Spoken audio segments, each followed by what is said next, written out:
Assalamualaikum. Saya Akila dari TV PSS SK Bakong. Mereka saudara perkenalkan diri. Waalaikumsalam. Nama saya Ahmad Zaim Ihsan bin Muhammad Hafizan. Sepanjang 2 hari ini, sesi yang manakah yang paling seronok? Pada pendapat saya, sesi yang paling seronok semasa kami sedang membuat roket. Bukan sahaja kami dapatkan ilmu daripada botol tu kosong sampai menjadi roket. Terima kasih atas kerjasama.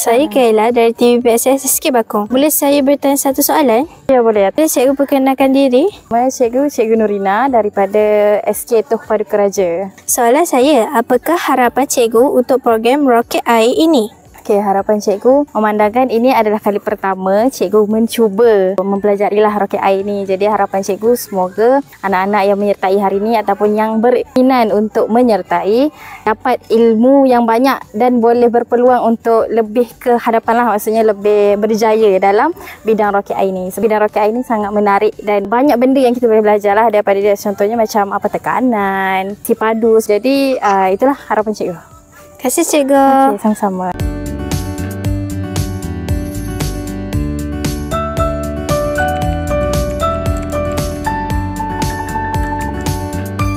Saya Firah Ryan dari TV PSS SK Bakong. Boleh Puan memperkenalkan diri?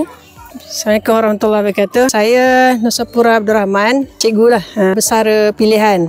Sebelum ini saya mengajar di 3 buah sekolah, SMKA Inanam, kemudian ke Taiping, Ma'had Al-Khail Banat. Sekolah terakhir saya di SABK Ma'had Al-Aziz di Parit. Apakah yang mendorong cikgu untuk terlibat dalam bidang roket air ini? Okay, asalnya saya terlibat sebab ada pertandingan lah. Alhamdulillah. Tercapailah cita-cita KPM daripada cikgu minat, kemudian cikgu mendorong anak-anak murid. Roket ni sentiasa berkembang. Bila kita belajar sesuatu, kita cari lagi, ada lagi benda lain. Sebab tu dalam pertandingan pun, punya peraturan pun makin lama makin bertambah. Apakah pengalaman paling menarik cikgu semasa mengendalikan aktiviti roket air ini bersama pelajar? Pengalaman sebenarnya banyak sebab saya dah daripada 2005, 20 tahun. Pengalaman yang banyak, paling manis bersama anak-anak murid. Ada satu lagi pertandingan kategori inovasi. Yang tu pengalaman yang banyaknya susah senang bersama dengan anak murid tu buat tak jadi. Apakah harapan cikgu terhadap pelajar yang menyertai aktiviti roket air?